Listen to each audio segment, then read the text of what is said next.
Olá, pessoal. Estamos iniciando mais um episódio do Mastercast. Eu sou Johan Lima, da Master Contábil, e aqui comigo está o... Eu sou o Wesley, aqui sócio também da Master Contábil, e vamos para mais um podcast. Legal. E hoje nós temos um convidado especial, o Dr. Matheus, que é um cirurgião bucomaxilofacial. Isso, bucomaxilofacial. É isso aí. Ah. E hoje nós vamos falar bastante sobre empreendedorismo, principalmente para essa área da odontologia, para os profissionais que estão querendo iniciar, para os profissionais que pensam em abrir a sua empresa, em ter o seu consultório. Então, o Dr. Matheus vai estar dando aí algumas dicas também referente à especialização. Doutor, referente à sua especialização, buscar uma especialização após a faculdade de odontologia ajuda a multiplicar resultados? Vale a pena? E qual que é a experiência do doutor com isso? Ao meu ver, com certeza vale a pena, né? Vale muito a pena. Assim como vale a pena em várias áreas da vida, né? Na profissão é a mesma coisa. Se você fez a base ali, né? A formação acadêmica em odontologia e deseja ter uma pós-graduação, eu acho que é mega válido, né? Nesse sentido. Tanto do ponto de vista de você atingir aquilo que você almeja, né? Até o retorno que é a consequência daquilo que você atingiu. Certo. E no caso dessa especialização específica que o doutor escolheu, né? Que é a bucomaxilo, né? A gente vê isso muito pouco, na verdade a gente nem conhecia, né? Sim. É uma especialização que eu acredito que seja um pouco que rara para os formandos ali da odontologia pensar em buscar isso, né? Sim. Eu vou falar um pouquinho sobre a especialização, né? O título, na verdade, de especialista, porque existem duas maneiras, né? De se tornar especialista. Uma maneira é eu me matricular numa escola de pós-graduação, né? Pagar mensalmente e aprender. Eu fico ali de 5 a 7 dias no mês. E a outra maneira foi na qual eu optei, né? Que é pela modalidade de residência, que são 3 anos de dedicação exclusiva, com bolsa MEC, e você fica ali, é bem dizer, né? Na teoria, são 8.640 horas, salvo me engano, né? Na prática, a gente sabe que extrapola facilmente essas horas aí. E a cirurgia e traumatologia bucomaxilofacial, a princípio, ela aconteceu, né, e acontece lá fora através da especialidade médica, né? E foi aqui no Brasil, né, que a gente, com muita luta, digamos assim, acabamos assumindo aí uma parte tão importante do corpo, né, que é o rosto, né? Por onde a gente se comunica, come, fala, né, sente cheiro. E é a parte do primeiro contato, né? Principalmente o contato visual. Exatamente. Né? Quando a gente conhece uma pessoa, a gente faz um contato com o rosto dela, né? Então, eu acredito que, assim, é uma responsabilidade imensa, né? Uma cirurgia de face, né? Algo que, assim, acredito que tem casos de reconstrução, se a gente, né, vê casos de acidentes, casos Sim. um pouco mais complexos, né? Exatamente, né? A gente tem cirurgias menores, maiores, mas todas, né, com seu ali, com seu aspecto importante, né? Umas mais delicadas, outras mais invasivas, né? Certo. Mas todas são cirurgias grandes. Aí também temos a parte de cirurgia no consultório, né? Que é o dente do siso, né? Terceiro molar, implante e enxerto. Basicamente é isso. Certo. O arroz e feijão no consultório. E aí, fora disso, seria mais para um ambiente hospitalar. O hospitalar, exatamente. A gente faz separação, né? Aquele paciente que chega ali na urgência, emergência do hospital, que necessita desse tipo de atendimento. Isso. Ou também um caso, né, que inicialmente poderia ser clínico e depois foi direcionado para um ambiente hospitalar. Exatamente. como a gente viu aí recentemente nas notícias, né, daquela moça, né, que infelizmente Isso, até veio a óbito, né, algo por conta que eu de ia um perguntar pro doutor. Parece-me que foi um siso, né, siso, extração né? dos terceiros molares aí. E houve uma infecção generalizada. Exatamente, né, a infecção foi evoluindo, né, negativamente falando, e ela veio a óbito, né. Então é isso, né, tem uma importância muito grande aí a cirurgia bucomaxilo. Certo. Doutor, e só para entender um pouco mais desse bucomaxilo, no caso, pega toda essa face, desde da parte dos ouvidos, daqui, como que é? Só para explicar um pouquinho mais quais as extremidades que utiliza, se é só a parte de baixo, como que funciona? Só para a gente entender um pouquinho mais. Respondendo a pergunta aí do Wesley, pensando em parte esquelética, né? Vamos imaginar o nosso rosto sem a parte de tecido mole, né, que envolve ele. Seria aqui da região de glabela, né, até a região submandibular. E a gente tem uma cartilagenzinha na orelha, né, que se chama tragus, de tragus até tragus, né. Então esse seria o perímetro, né, que a gente tem de atuação, exceto os casos que eu tenho fraturas, né, aqui da parede anterior do seio frontal, que a gente tem que acessar realizar o acesso coronal, que é pela cabeça, né? A gente abre, né, igual o acesso do neuro, né? Para poder ter o acesso, né? Depois fecha toda a ferida cirúrgica aí, conforme manda o script. Bem bacana. E nesse caso, existe o envolvimento de um neurocirurgião? Vamos supor, um caso que tenha que abrir uma incisão talvez um pouco mais próxima do crânio. Exatamente. Assim, como que eu posso dizer? O que vai ditar a entrada num profissional ou outra é o estado que o paciente se encontra. Muitas vezes ele não está liberado da parte neurológica, né? Porque o paciente é admitido no hospital. A energia de todo mundo ali é se mover, né, para ajudar aquele paciente para que ele sobreviva. Sobrevivendo, a gente entra de forma coadjuvante, né, para casos severos, né? A gente está falando de um politrauma, né, acidente de moto ou carro. E no que diz respeito à cirurgia com o neuro, vai variar muito, né? Porque geralmente o neuro opera, né, de maneira primária para tirar ali o traumatismo crânioencefálico do paciente, seja hemorragia, né, edemas, e depois de forma secundária ou coadjuvante, a nossa equipe assume, né? Que daí foca totalmente na reconstrução facial.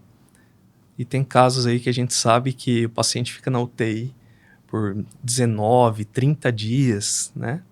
E depois a gente vem para poder fazer o procedimento. Primeiro precisa de uma estabilização, né, de todo, né, o sistema corporal. O sistema vital ali da pessoa, para que depois venha essa parte corretiva, essa parte que vai buscar trabalhar mais direcionado, lógico, além do clínico, do hospitalar, mas também a estética do paciente, né? Sim. Para que depois ele, né, possa ter aí seguir em frente, né? Realmente convívio social. Ter um convívio social. Acredito eu que envolve também a parte de alimentação, porque a nossa alimentação, a nossa digestão começa pela boca, né? Pela boca. E com certeza, acho que a principal função, vamos pensar numa fratura, né, de mandíbula ou de maxila, né, é devolver função ao paciente. Uma fratura orbitária, onde tem encarceramento dos tecidos moles, né, da musculatura extrínseca ali do olho, a gente quer o quê? Devolver a motilidade, né, o movimento para esse olho aí. Então, a gente atua na função. Consequentemente, vem de bônus a estética, né? Eu gosto de falar assim, porque a profissão é diferente da cirurgia plástica, que visa estética, né? A gente visa função, devolver função. Certo. Mas aí, vamos supor, existe também pacientes que acabam buscando o lado estético no consultório também, mesmo dentro dessa área bucomaxilo ou não? Tem pacientes que têm o queixo ou muito para frente ou muito para trás, né? Uhum. Ou o rosto olhando de frente é bem torto, né? Esses pacientes, geralmente, eles buscam ou por problema de função estética, os dois juntos, né? Minha articulação dói, não consigo morder direito, né? Ou pelo convívio social, né? Pela aceitação. E também tem uma parcela, né, dos pacientes que buscam para resolver parte estética mesmo, né? E, consequentemente, a função sempre vai estar atrelada a isso. Uhum. Entendi. Eu já ouvi falar também de pessoas que acabam tendo um problema de... É trigêmeos que fala? Neuralgia trigeminal? Isso, acho que é isso. Que é diz que é uma dor insuportável que a pessoa tem. É citado até na literatura aí como a dor do suicídio, né? A pessoa chega até a cometer suicídio por conta da dor, que é aquela dor que dá choque, é uma dor lancinante e ela não precisa de um estímulo específico, né? O próprio pentear o cabelo, né? Passar o rosto, a mão no rosto, escovar os dentes, pode disparar a dor que a gente fala, né? Dar início aí à dor facial. É como se as atividades de rotina fossem um gatilho para aquilo. Mas Mais ou menos o que isso. chega a causar isso? Né? Então, tem várias vertentes aí na literatura e contradições também, né? Uma delas é o nervo trigêmeo, ele tem um gânglio, né, que chama-se gânglio de Gasser, né? É a compressão por artérias ali da base craniana sobre esse nervo. Pode fazer com que a condução fique alterada, né? Gerando aí dor, né, no estímulo que não deveria gerar dor. Outros motivos também são as doenças psicossomáticas, né, que a gente fala, né? Uhum. Então, a maioria desses pacientes, assim, a gente acaba, no final, encaminhando para o psiquiatra, né, para estar entrando com medicações específicas para a modulação dessa dor. E hoje, Johan, se estuda até a toxina botulínica, né, para neutralizar essa condução, tá? Entendi. É como se tivesse que, por exemplo, no caso do encaminhamento para um psiquiatra, modular o lado mais emocional, o lado psíquico, Isso, né? exatamente. Para que não haja gatilhos psicológicos ali que desencadeiem. Apesar da literatura falar que pode ser de causas idiopáticas, né, ou seja, não ter causa, a gente sabe que a maioria dos pacientes, né, que comparece, que é uma parcela mínima, né, da sociedade, vamos colocar assim, tem histórico de estresse, ansiedade, preocupação, medo, pânico, né? E geralmente é isso aí, depressão. É um quadro psicossomático mesmo. Exatamente. Que acaba, né, desencadeando nessa dor terrível. Exatamente isso. Eu tive uma tia que teve isso e ela falava que era uma dor insuportável. Né? Insuportável. Exatamente. E coincidentemente havia ali algumas questões assim familiares que a gente percebia que vai para esse lado psicossomático aí de ter alguns problemas emocionais. Então acredito realmente que vai por esse lado aí a causa. Sim, a gente vê que tem cirurgiões que indicam descomprimir, né, o nervo, mas assim, eu creio que seja ainda meio que empírico isso, né? O mais resolutivo seria encaminhar para o psiquiatra para estar fazendo essa parte do condicionamento sistêmico, né, e mental do paciente, e a gente talvez ali atuar com a toxina a fim de neutralizar essas conduções erradas, né, que o organismo manda as informações. Porque, na verdade, são conduções elétricas, né? E elétricas, exatamente isso. Né? O nosso próprio cérebro manda as conduções para o músculo ali. Né? Exatamente, e gera dor, né? Né?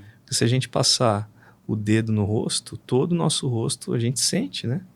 É Então, uma área muito sensível. exatamente. Agora imagina a pessoa passar o dedo ao invés de sentir que só tá tocando o dedo, né? Sentir uma dor absurda, né?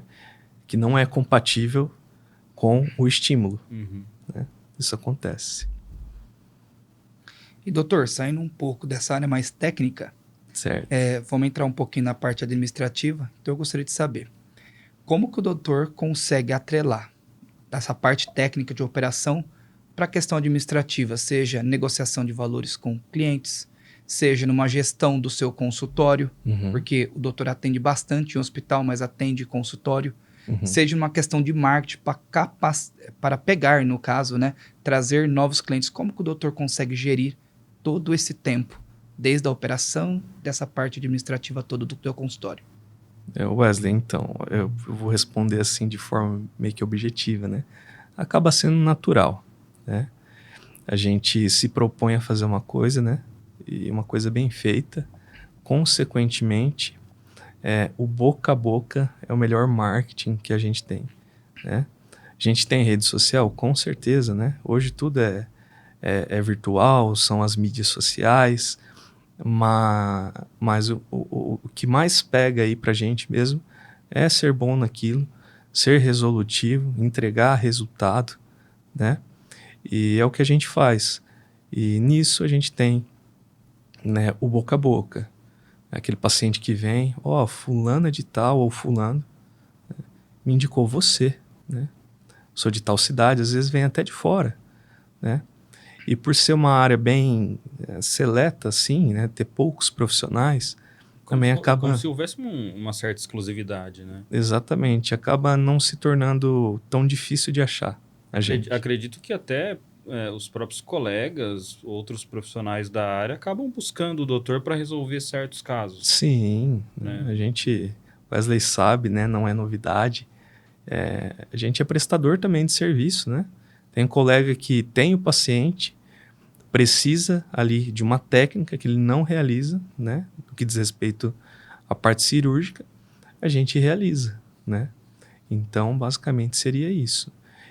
Pensando na questão de valores, né? Investimento da parte dos pacientes que você me perguntou, Wesley, vai variar muito. Não tem como a gente pegar aqui e bater o martelo, é isso, né?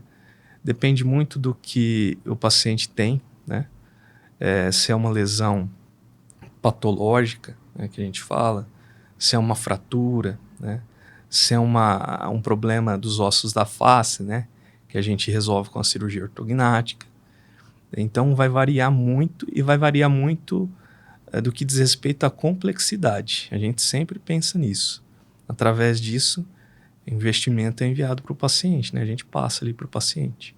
No caso, analisa caso a caso e aí passa o orçamento e aguarda o cliente ter essa questão de posição de valores, se vai fazer ou não vai fazer a prestação de serviço, né?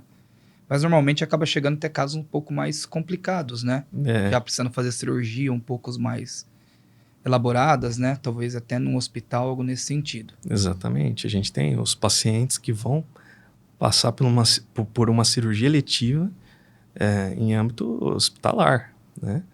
Então tem toda uma preparação, ele é ciente, né, do que ele está fazendo ali, né, do que ele está se propondo a realizar conosco, né? E através disso a gente vai dando andamento aí conforme manda o figurino. Legal. E esse tipo de especialização, como envolve às vezes alguns atendimentos hospitalar, está incluso no rol da ANS em alguma questão de plano de saúde? Sim. Né? Isso é acessível, então, para quem tem plano de saúde? Com certeza. Tá. Né? Quem tem plano. Por exemplo, aqui na cidade, eu sou servidor SUS, né? Através do Hospital Padre Albino, e também privado, né? Através do plano Padre Albino Saúde. Tá? E a gente atende da mesma maneira, né? Da mesma forma aí. A diferença é que a maior demanda SUS geralmente é acidente, fraturas, né, de face, espancamentos, brigas. E no consultório, geralmente, as cirurgias que a gente mais vê ali são as eletivas, tá? Algum pós-operatório ou outro também. Certo. Mas é isso. Entendi. E como o doutor disse, foram milhares de horas aí para chegar, né, até o título dessa especialização. Uhum. Eu acredito que o doutor deve ter passado por alguns hospitais para casos práticos durante essas horas. Como que foi isso? Teve algum caso que chamou mais atenção? Algum caso que ficou marcado? Sim, Johan. É um grande desafio, né? Eu digo que a residência, né? A modalidade que também vai te dar o título de especialista, porém requer um pouco mais de você, né? Então são apenas 2 vagas, né? A gente tem hospitais em diversas áreas do Brasil. Eu passei no Mato Grosso do Sul, em Campo Grande, então eu fui para lá. E de todos os candidatos, hoje, né, na residência que eu prestei, são mais de 3.000 candidatos para essas 2 vagas, né? Então é difícil. Bem concorrido. Bem concorrido. Então você faz uma prova teórica ali, né? De múltiplas escolhas. Depois você faz uma prova prática, onde o chefe projeta cada um dos casos no data show, né? E você Tem que apontar a solução para aquele caso. Exatamente, de forma objetiva, né? No papel você escreve. E depois no final, igual a gente está aqui, né? A gente fica como a pessoa que está prestando a prova e fica uma banca avaliadora, né? Que começa a fazer perguntas, né? Assim como vocês estão fazendo, para ver até onde a gente consegue ir, né? E depois dali vai ser o resultado, né? Dos aprovados. Então daí a gente tem 3 longos anos aí de luta pela frente. Isso depois dessa aprovação, que aí tem esses 3 anos. Exatamente. Aí esses 3 anos é na prática. Na prática. Lá no pronto-socorro, recebendo atendimento de espancamento, atendimento de feridos com arma de fogo, tudo isso. Exatamente. Arma branca, né? Que a gente fala, que são facas, machados, né? Por incrível que pareça. Flecha. Nossa. Até isso a gente viu no Mato Grosso do Sul, né? A gente acaba atendendo. É assim, a residência, todo conhecimento teórico fica a critério nosso, né? A gente tem que saber. Eu vou chegar para o chefe da residência e vou discutir o caso com ele, né? Para poder operar. Se ele perceber que eu não sei do que se trata, como eu vou resolver, nem no centro cirúrgico eu vou entrar. Ele tem que primeiro sentir uma segurança de que o doutor está capacitado para solucionar aquele caso. Exatamente. Aí você, sob supervisão, né, você realiza o procedimento. E para não dizer que não tinha aulas teóricas, basicamente toda terça-feira a gente tinha um seminário. A gente utilizava alguns artigos científicos, tá?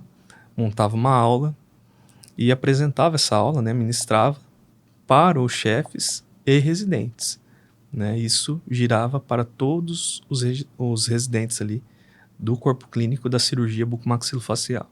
É um caminho desafiador até chegar a essa especialização. E essa questão do bucomaxilo, durante os anos ali da faculdade de odontologia, isso é explorado na grade do curso? Eu falo que, lógico que todo mundo que faz um curso, assim como vocês fizeram, vocês devem ter algum espelho, né? Sim. Quem que é o cara bom no assunto, né? Quem que é o melhor. E você começa a caminhar para aquela função ou desejar ela, né? Às vezes até um professor, né? Até um professor, exatamente isso que eu ia falar, né?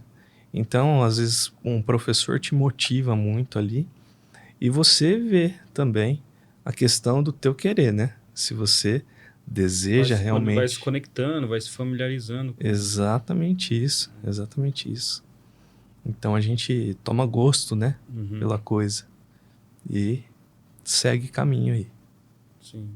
No meu caso realmente foi assim também, porque durante a faculdade, não nos primeiros 2 anos, mas ali a partir do terceiro ano eu já pensava em ter, né, o próprio escritório, então ouvia de alguns colegas, já até mesmo de alguns professores, que era loucura, né, Sim, porque você acaba tendo que entender um pouco de cada área, né, até que você depois possa realmente se especializar, mas inicialmente quando você começa um consultório, um escritório de contabilidade, você tem que entender, né, de ambas as partes que existe dentro de um escritório de contabilidade, né, tanto a parte fiscal quanto a parte contábil, parte trabalhista, né, e sim. depois que você vai se conectando ali. Eu acredito que na odontologia também tem muitos profissionais que inicialmente, após se formar ali, acabam abrindo, né, o seu consultório, ou até mesmo indo trabalhar num consultório parceiro, Sim. e depois que busca uma especialização.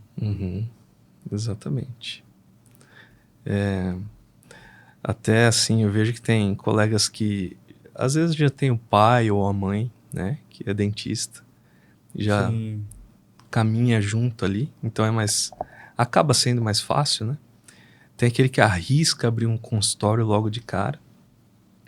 E tem também o que foi meu caso, né? Vou falar assim, que é trabalhar com parcerias, né? A gente vai trabalhando por parceria até ficar conhecido, né? E chega um momento que o consultório se torna algo obrigatório, né? O teu próprio consultório. como que fica essa questão financeira? Vou falar assim a palavra financeira para não falar a Uhum. palavra contábil e fiscal, acabar confundindo um pouco quem está acompanhando a gente, mas a questão financeira para aquele formando da odontologia que saiu ali da faculdade e falou, não, eu tô com a cabeça fresca, eu tô com a minha ideia fresca, eu já quero ir para um consultório, então eu vou procurar um parceiro. Como que fica essa questão, essa relação financeira com o consultório parceiro? É o consultório que paga ou ele tem os próprios pacientes e aí ele utiliza a sala, ele subloca aquela sala? E, na verdade, tem várias Várias modalidades, modalidades. né? Eu, particularmente, presto o atendimento para o colega, né? E a gente combina. É isso aqui, procedimento, né? Eu quero essa parte aqui ou essa aqui, né? Essa aqui que tá com água ou essa que tá vazia, né? E a gente determina essa parte de finanças, tá? Tudo com o pé no chão, né? Uhum. Porque às vezes, é que no caso do doutor já envolve uma especialidade um pouco mais específica, então pode ser que às vezes o colega lá ele tem o paciente, mas ele não tem a capacidade técnica para solucionar aquele caso. E aí é como se ele terceirizasse, né, com o doutor isso. Exatamente. Mas agora se a gente levar para aquele formando que ele não tem uma especialização ainda, que ele não tem uma experiência, né? Tem como ele iniciar ali já com algum tipo de procedimento ou ele tem que começar como um auxiliar? Não, ele vai começar como profissional, né? Uhum. Até porque na faculdade, apesar de não ter especialização, digamos assim, logo de cara, Mas já é um profissional. já é um Uhum. profissional. Vai saber tirar alguns dentes, né? Vamos dizer assim. Vai saber fazer as suas restaurações, os canais mais simples, né? Um pouquinho de cada coisa. Né? E com o passar do tempo, ou direto, né? Que o meu foi um salto, né, da graduação para residência, né? Direto. Não deu tempo de trabalhar. Então, eu fui trabalhar após a residência, né? A gente se especializa. Então é isso, sabe? Uhum. Tem muito isso, né? É bem isso. Entendi. Doutor, e na tua visão, né, quando sai da faculdade e tudo mais, ou vai iniciar de fato na profissão, qual o momento que o doutor vê como ideal de estar buscando uma contabilidade especializada para ajudar nesse momento, seja como profissional liberal, seja abrir sua empresa? mas na sua visão já há um tempo já nessa linha, já tem a sua empresa, qual o momento ideal que você indica para esse profissional? Eu penso assim, né? Aquele que está prestando serviços terceirizados para vários colegas, vai chegar um momento que ele vai ouvir o que eu ouvi, né? Doutor, onde fica o seu consultório? Né? Aí começa a ficar um clima, né? Um ambiente desagradável, né? Não, não tem consultório, eu atendo com fulano, com ciclano, né? Então daí vem a hora de abrir um consultório ou preparar uma equipe, né? Que foi o nosso caso lá, que cada um faz uma parte dentro daquilo que é especializado, né? E atende o paciente. E pensando na questão da abertura de empresa, né?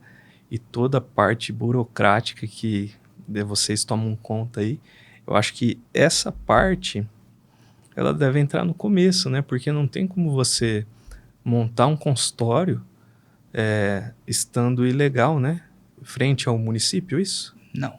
Tem que estar legalizado, seja você como profissional autônomo, Aham. você tendo a sua inscrição municipal, vigilância sanitária, Tem que estar ou tudo com a sua ok empresa. perante o município, né? Sim, porque senão você pode sofrer notificação, você pode sofrer autuação, Sim. pagar multas, então precisa perante o município e outros órgãos. E a gente acaba que não tendo tempo, né, para gerir toda essa parte, né, que acaba ficando aí com vocês, né? Na parte de lixo, né? Alvará de funcionamento. Então, Acaba que ficando inviável, né, para o profissional ele se preocupar com isso. Assim, se preocupar que eu digo é ele buscar fazer por conta própria, né? Claro que algumas coisas nem tem como, ele vai necessitar, né? No caso de uma abertura de empresa, precisa de um contador como responsável técnico ali para isso. sim. Mas o que a gente vê hoje é que muitos profissionais da odontologia que ainda não têm a sua empresa, Uhum. ou até mesmo alguns que por falta de instrução desejam nem ter, né, trabalho ali como pessoa física, eles buscam, às vezes, fazer o recolhimento do INSS, às vezes fazer as coisas por conta própria, e a gente vê que muitas das vezes os profissionais, quando procuram um escritório de contabilidade, já passou ali alguns anos de forma irregular, né? Irregular.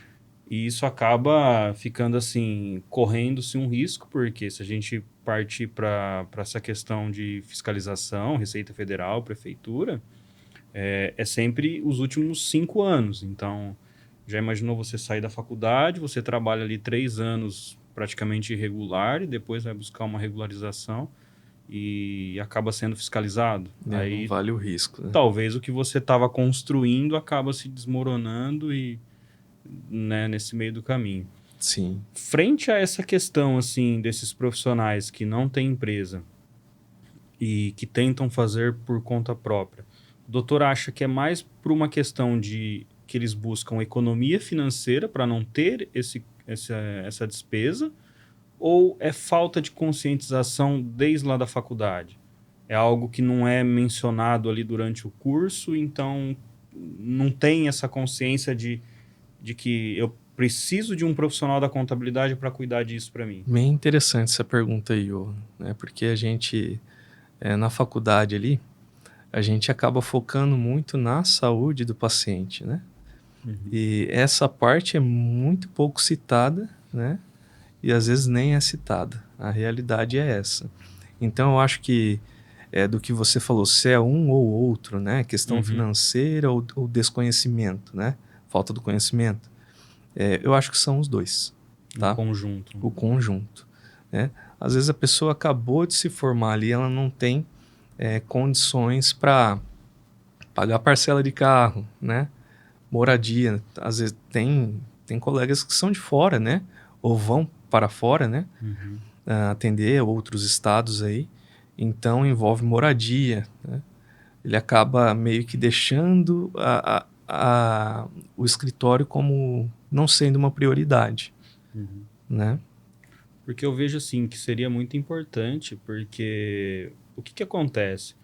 Quando o doutor se forma em odontologia, por mais que vá trabalhar num escritório, num consultório parceiro, não deixa de ser um empreendedor. está empreendendo, né? Eu estou montando o meu próprio negócio. Qual que é o objetivo? É cuidar da saúde do meu paciente. Mas por trás disso tem toda uma questão financeira. Tem, né? sim. E para que esse ter. resultado financeiro chegue limpo na mão do profissional, ele precisa passar por alguns processos burocráticos.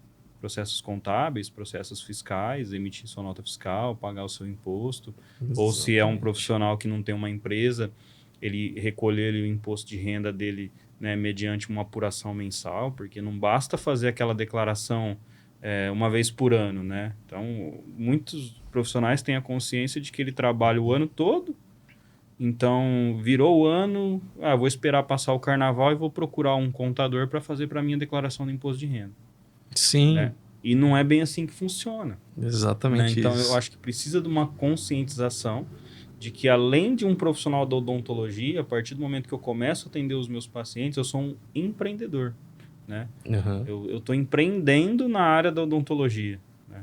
E nada mais assim ideal do que você ter uma contabilidade especializada para te dar todo o suporte nisso.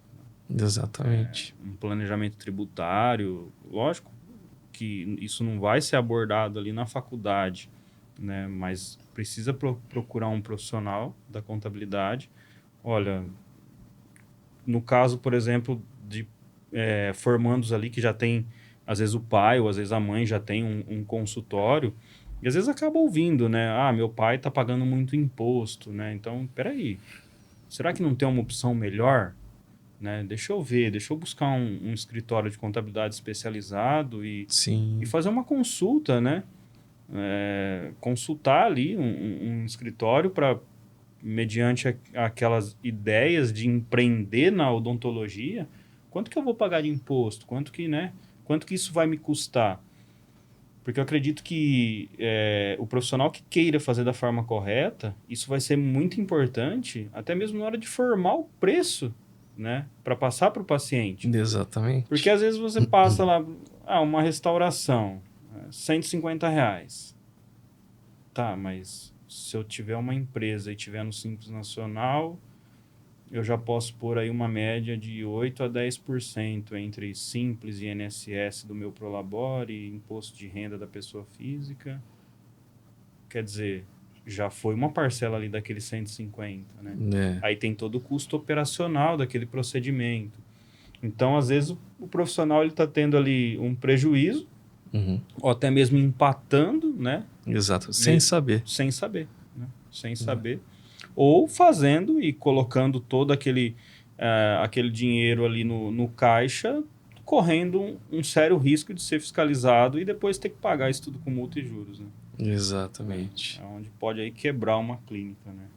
Com certeza. E na visão do doutor, frente a essas questões burocráticas, contábeis, a gente vê podemos chamar assim, que uma explosão de franquias de clínicas odontológicas. Sim. Será que é alguém que se despertou para o olhar de organizar essa burocracia para os profissionais e colocar eles para trabalhar ali naquela franquia? O que o doutor acha frente a isso? É até um assunto assim meio difícil de falar, né? Porque geralmente o que eu vejo, né, nas franqueadoras aí, nas franquias, né, é que o profissional não é um odontólogo, né? Ele é um empresário, né? Sim. Às vezes um administrador, né, que tá ali. Então a visão dele é diferente, né? É totalmente empreendedor. Exatamente. É a visão que falta para aquele formando da odontologia, né? Sim. Por isso que muitos formandos acabam logo de cara já entrando em franquias, né? Ao invés talvez de fazer uma parceria, né? Só que aí, assim que ele entrando na franquia, ele vai ter que dividir a fatia do bolo, né, com o franqueador, né? Então, talvez compensa buscar uma certa consciência. É claro que a franquia ela não entrega assim somente uma questão de organização dessa burocracia, ela entrega também um espaço físico, né? Sim. Então, o profissional ele acaba que não precisando ali montar o seu próprio espaço físico. É como se ele tivesse alugando, né, Uhum. a sala da franquia para trabalhar. E a gente sabe que existe algumas franquias que o profissional acaba tendo que até mesmo abrir uma empresa para emitir nota para receber dos procedimentos que ele está prestando ali dentro da franquia, né? Sim, é bem isso. Né?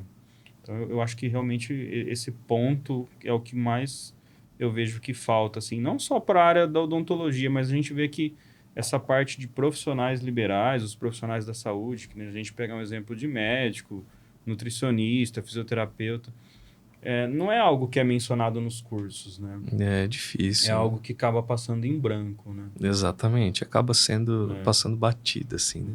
Se forma ali e aí, tipo, Às vezes a informação que a gente tem, a gente vai perguntar para alguém que já tem experiência, né? sim. Perguntar para aquele que já é formado, já é da nossa área, né? Uhum. Da minha área. Eu vou tirar a informação assim, vou conversar, vou aprender, né? Como que você faz, né? Como que... Vou pedir um direcionamento de carreira, né? E nisso a gente acaba aprendendo. Poxa, tem que abrir a empresa, né? Tem que fazer isso, aquilo, para que tudo corra bem, né? Então é assim, Para que faça da forma, né, correta, né? correta. Para que evite problemas, vamos falar assim, futuros, tanto com o fisco como municípios. Eu acho que para ficar legal, né? Sim, para tudo estar funcionando Em harmonia. em harmonia. É porque o que a gente vê muito dos profissionais é que eles buscam essa regularização, vamos se dizer assim, quando a água bate na bunda, por exemplo, né? Sim, Às vezes apareceu uma licitação, às vezes apareceu um contrato com um plano de saúde, né? E aí ele vai ver lá para entrar nisso, peraí, eu preciso de uma empresa, então deixa eu buscar. Então ele busca na hora que realmente já está em cima da hora ali, né? acaba aprendendo pela dor, Aprendendo pela dor. né? Aprendendo pela dor. Porque na faculdade não aprendeu isso. Sim. Sim, não teve essa conscientização. Na maioria das faculdades hoje, acho que não foca nessa parte aí, né? Sim. Falo pela minha, assim, né, que eu fiz. Eu aprendi muitas coisas, né, que diz respeito à parte de finanças, porém, tete a tete com o paciente, né? Agora, no que tange a parte de contabilidade, não. Essa parte nem é citada. Mas cita, assim, negociação com o cliente? Como que... E, às vezes, uma parte de contrato, né? Uhum. Como você Uma parte mais jurídica, né? Isso. Não é? Algo assim, trazendo como uma proteção para o profissional nessa questão de contrato. Isso também é questão de valores, né? Uhum. Como cobrar, como fazer, né? Isso a gente acaba até aprendendo. Agora, a parte mesmo do escritório de contabilidade, eu não tenho um capítulo só para isso, né? Eu, pelo menos, não tive. Eu acho que assim, eu vejo que não sei nem se caberia realmente um módulo, um capítulo, né? Sim. Mas eu acho que as faculdades poderiam se conscientizar em pelo menos em buscar um profissional, talvez algo fora da carga horária, né, do curso, para aqueles profissionais que se interessar, né? Exatamente. Olha, tal dia aqui na faculdade nós vamos ter aqui um contador, né, que ele vai orientar vocês, pegar ali o pessoal do último ano que está mais, né, já para sair ali, eles vão orientar vocês, né, caso vocês queiram empreender na área da odontologia, o que vocês devem fazer, quem que vocês devem procurar, né, o que é o ideal para vocês. Sim. Né? Através de palestra, né? A gente teve tanta palestra, né? Poderia ser. Sim.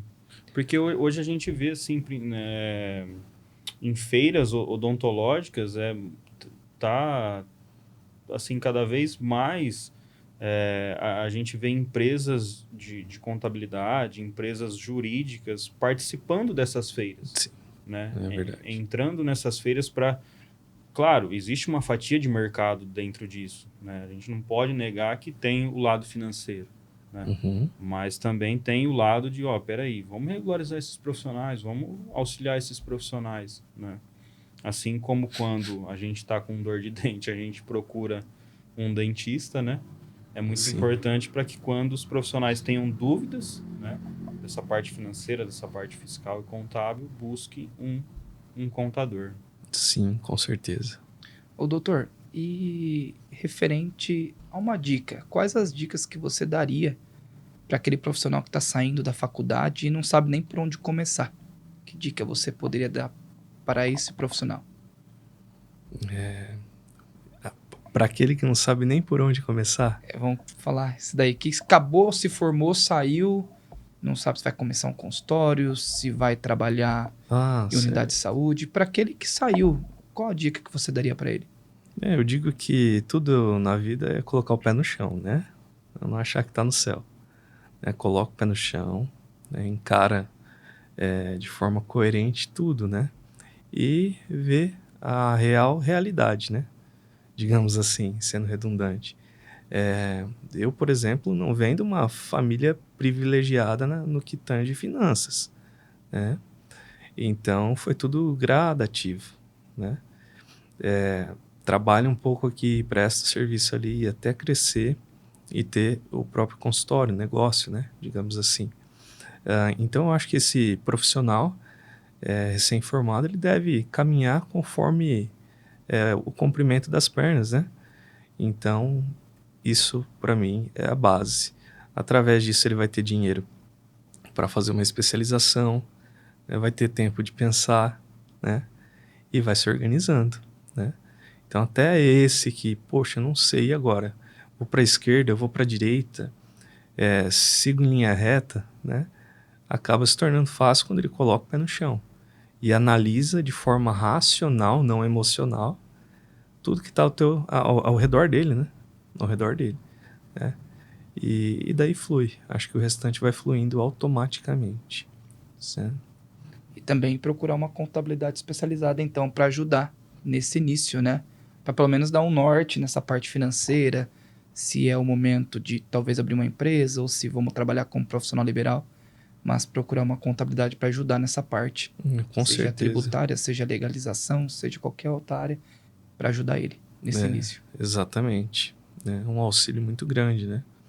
Porque para tudo, né? A gente precisa estar correto, né? E quem gosta de trabalhar correto acaba realizando tudo corretamente, né? E, por exemplo, eu não posso sair com o meu carro e andar sem placa, sem documento ou sem carteira de habilitação, né? Eu tô irregular, né? Perante a lei e a justiça. E assim eu vejo essa parte também, econômica, né? Financeira, a parte de contabilidade aqui, né?